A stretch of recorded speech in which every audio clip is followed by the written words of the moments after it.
Assalamualaikum warahmatullahi wabarakatuh. Waalaikumsalam warahmatullahi wabarakatuh. Bismillah, alhamdulillah.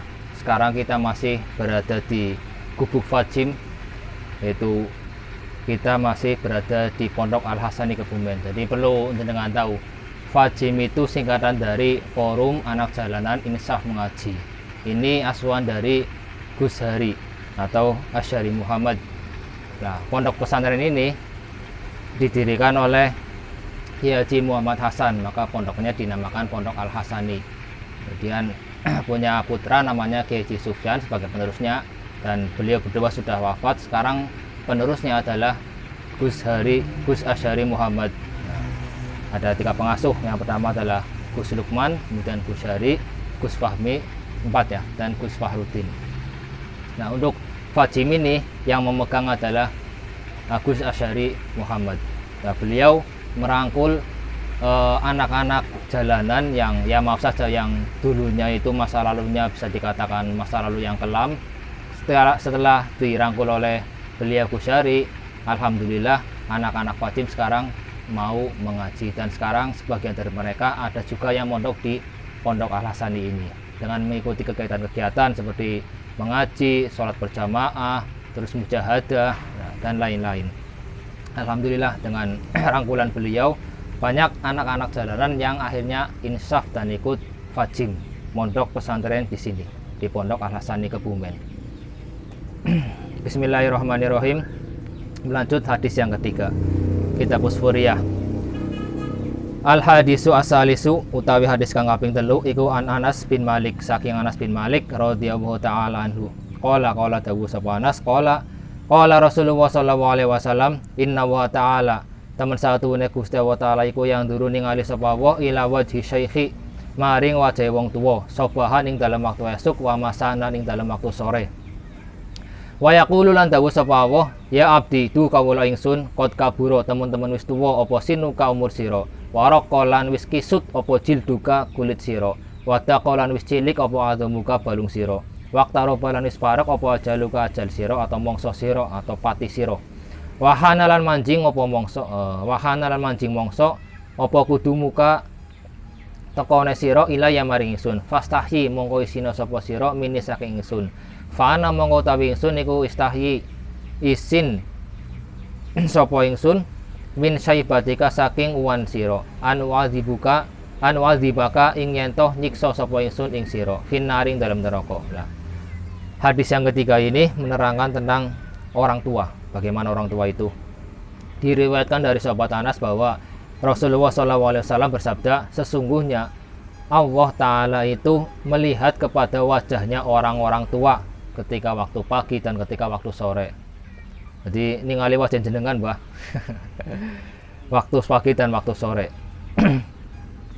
Dan Allah dawuh, ya abdi qad kabura sinuka, wahai kaulaku atau wahai hamzaku, wahai hambaku, umurmu sekarang sudah tua dan kulitmu sekarang sudah kisut, sudah keriput, dan tulang-tulangmu sudah mengecil. Maka harusnya kalian itu malu karena kalian itu sebentar lagi akan menghadapku, akan menghadap. Ya jelas, karena orang yang sudah tua ya kita nggak tahu matinya kapan, tapi kalau orang yang sudah tua itu kan sudah ada tanda-tandanya ya, rambutnya menjadi putih, kulitnya menjadi kisut, itu menjadi tanda-tanda bahwa umur itu sudah tua dan ajalnya sudah dekat.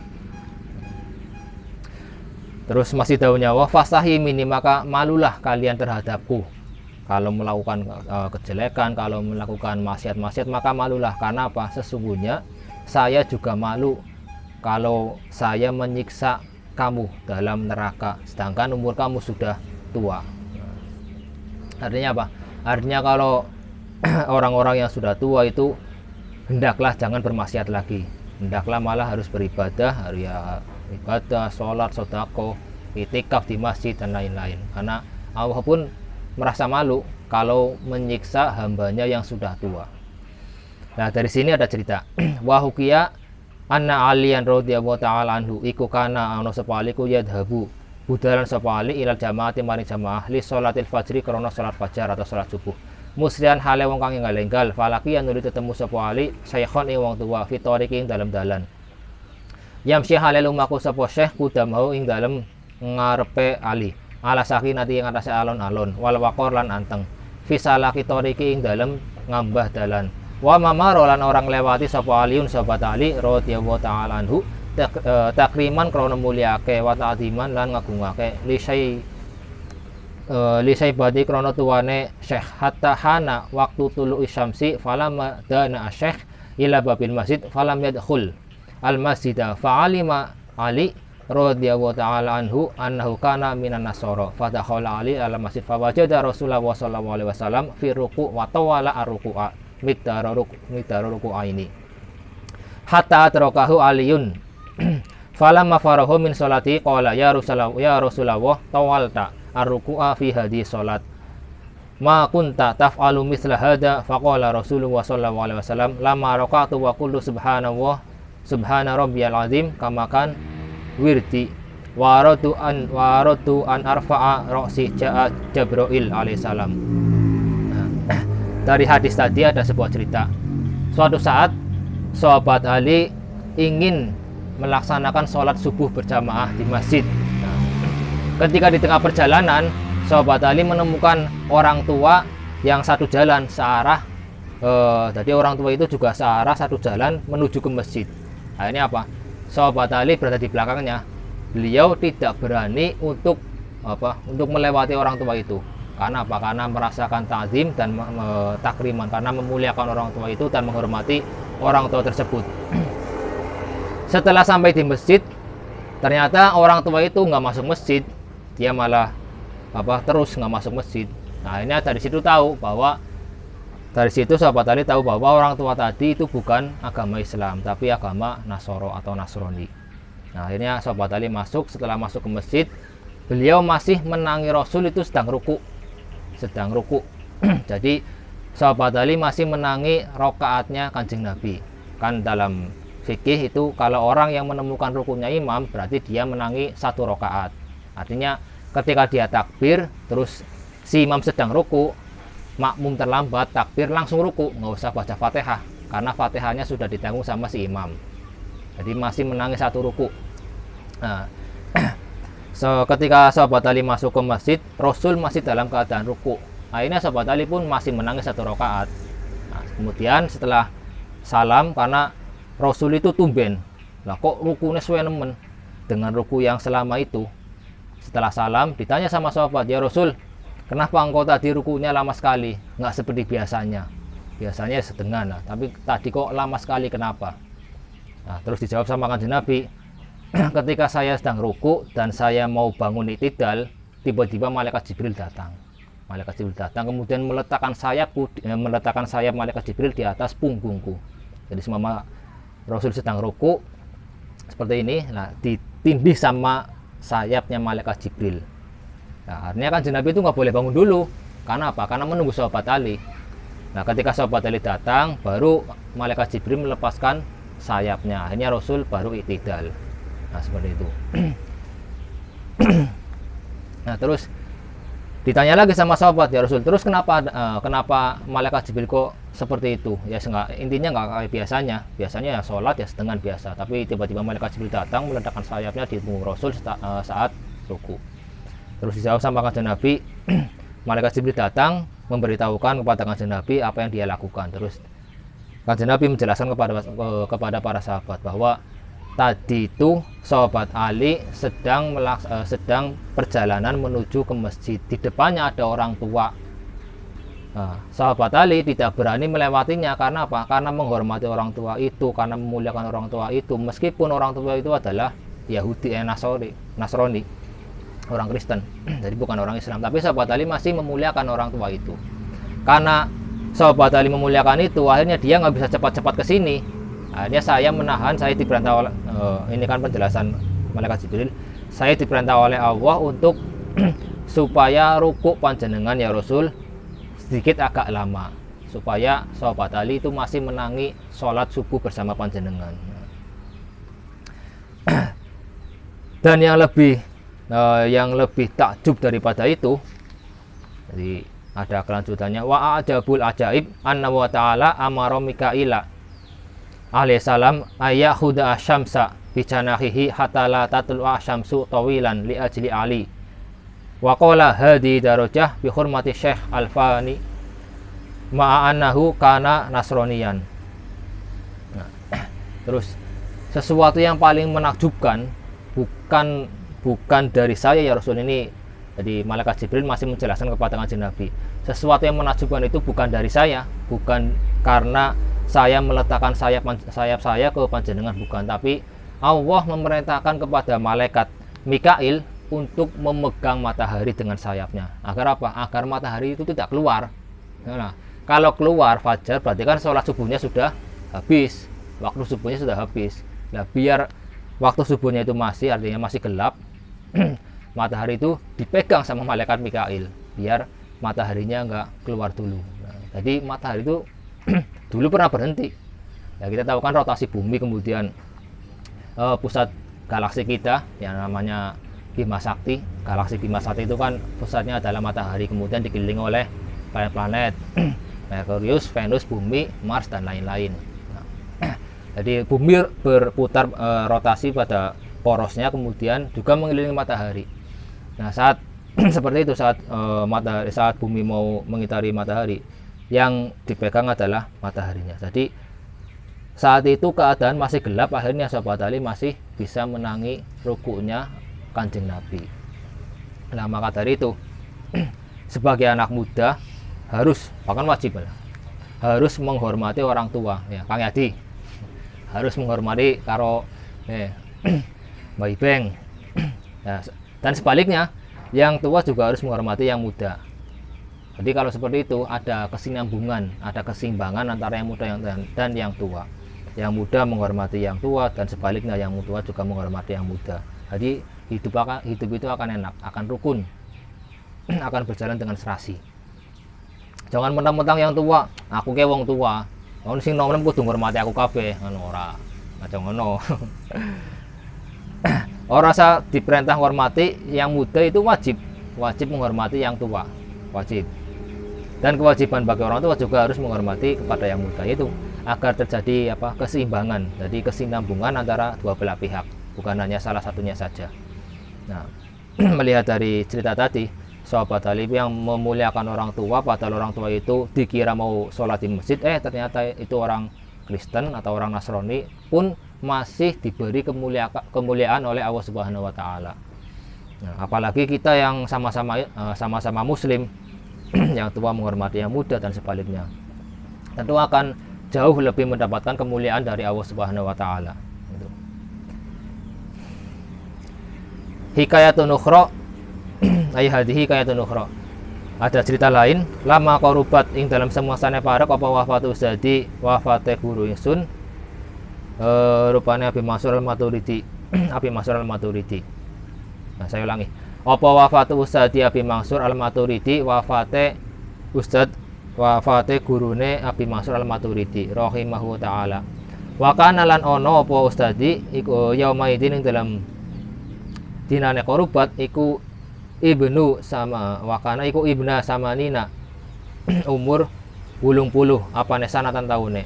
Famarido nuli loro sapa syekh famaro nuli perintah sapa syekh apa Mansur ini apa Mansur ayatul pangento ningali ingento nyupris sapa apa Mansur abdaning kawula bimisli kang madani syekh apane sinan umure wa yastariyahulan nuku sapa apa Mansur ing abet wayu tikohu lan merdekake sapa apa Mansur ing abet anu saking wayu tikohu lan merdekake sapa apa Mansur ing abet anu saking dadi gantine ustad.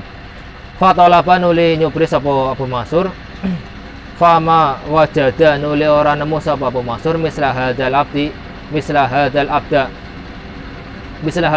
ing padane iki kawula. Faqalu nuli dawuh sapa nas kaifa hale kaya apa tajidu nemu sapa sira abdani kawula ibna samani nakang umur 80 apane sanatan taune wa huwa utawi abet iku ya beko esih tetep sapa abet alarik ing ngatasi sifat kawula walam yuk tiklan ora merdeka walam yuk taklan ora den merdeka akeh sapa abet faraja nuli bali sapa Abu Mansur ila ustadi maring gurune Abu Mansur fa akhbarahu la nuli ngabari sapa Mansur ustadi an maqalati nasi saking pengucapane manungsa. Fala masamia monggo dalam semangsane krungu sapa al ustadi ustade hadil maqalah ta iki maqalah atau ucapan wa doa monggo nyelake sapa ustad rasau ing sira ustad ala turabi ngatasé lebu wa najalan munajat sapa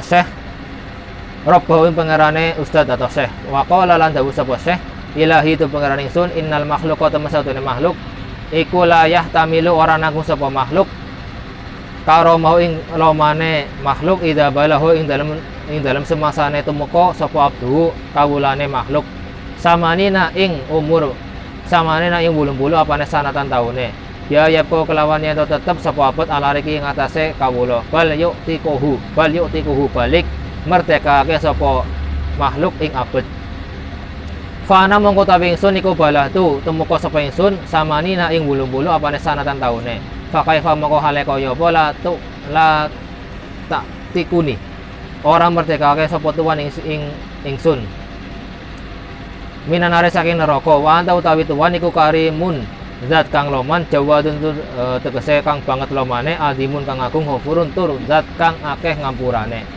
syakurun tur zat kang akeh nrimo syukure fa taqahu nuli merdekake ing ustadi sapa Allah Gusti Allah taala bi husni munajati kelawan baguse munajate ustadi. Nah, masih berhubungan dengan hadis tadi, kemudian ada cerita lain itu dari Syekh Abu Mansur Al-Maturidi. Beliau punya seorang guru. Nah, gurunya ini sudah berumur 80 tahun. Kemudian si gurunya Abu Mansur Al-Maturidi sakit. Setelah sakit memerintahkan kepada muridnya yaitu Syekh Abu Mansur Al-Maturidi untuk mencari seorang hamba yang umurnya sama dengan gurunya yaitu umur 80 tahun. Nah, ketika diperintahkan seperti itu akhirnya Syekh Abu Mansur Al-Maturidi pun mencari seorang hamba yang umurnya juga 80 tahun. Dicari kemana-mana, dicari ke desa sebelah, ke kota-kota, kemanapun ternyata beliau tidak menemukan seorang hamba atau seorang budak yang umurnya 80 tahun. Tidak ada. Malah dicibir sama orang-orang lain, sama masyarakat. Bagaimana mungkin masih ada seorang budak yang umurnya 80 tahun? Nggak ada. Kalaupun ada itu yang masih muda-muda. Jadi kalau sudah umur 80 tahun mesti sudah dimerdekakan oleh majikannya ataupun sudah mati. Karena sudah 80 tahun. Di sini kalau budak sudah tua, ora kanggo. Enggak ora kanggo bisa. Dimajikannya wis ora butuh. Kalau enggak dimerdekakan ya mungkin sudah mati. Jadi Syekh Abu Mansur Al-Maturidi ini mencari seorang budak yang umurnya 80 tahun tidak ketemu. Nah, akhirnya kembali lagi ke gurunya. Saat sudah pulang ke gurunya, Syekh Abu Mansur Al-Maturidi menceritakan itu. Diceritakan bahwa ya Ustadi, tidak ada seorang budak yang umurnya 80 tahun, nggak ada. Bahkan saya dikabari dari masyarakat kalau sudah umur 80 tahun maka ya sudah dimerdekakan oleh majikannya ataupun sudah meninggal.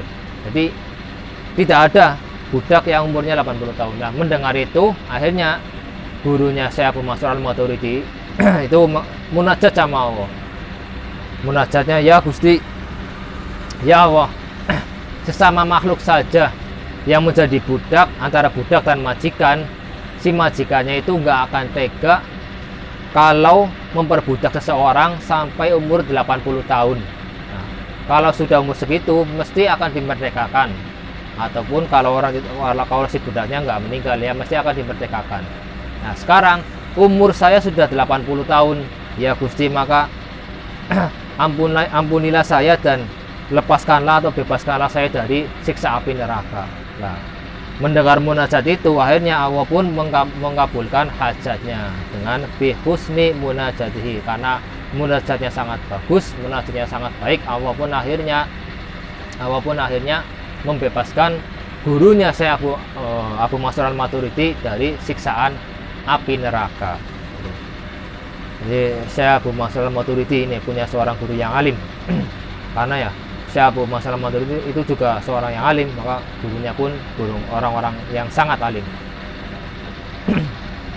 Nah, kesimpulannya dari hadis yang ketiga ini bahwa dalam hadisnya mengatakan Allah itu akan merasa malu ketika menyiksa hambanya yang sudah tua karena sudah beruban ya, orang bertewis putih, kulit tewis kesut, balungnya sudah nggak kuat lagi. Maka kalau orang-orang tua itu hendaknya jangan pernah bermaksiat lagi, hendaknya harus selalu beribadah, itikaf di masjid lah, sholat jamaah lah, atau ibadah-ibadah yang lain, karena maupun merasa malu. Nah, dari situ kan bahkan sahabat Ali pun yang menghormati orang tua tidak mau. Nah, ini juga sebagian adab-adab santri, makanya ya kalau ada orang tua berjalan di depan sebagai adab, yang muda itu tidak boleh melewati, tidak boleh menyalip. Ya, sebagai adab seperti itu. Nah, nanti akan ada kemuliaan sendiri, yaitu seperti sahabat Ali. Sahabat Ali yang melakukan itu pun akhirnya dapat kemuliaan dari Allah melalui malaikat Jibril dan malaikat Mikail.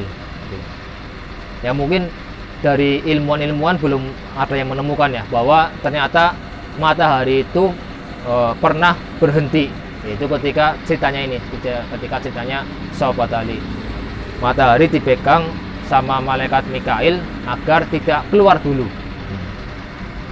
Nah, itu termasuk kemuliaan sahabat Ali yang menghormati orang tua.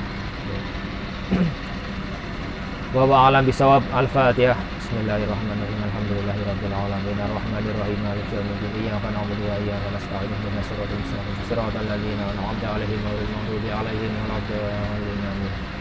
Wassalamualaikum warahmatullahi wabarakatuh.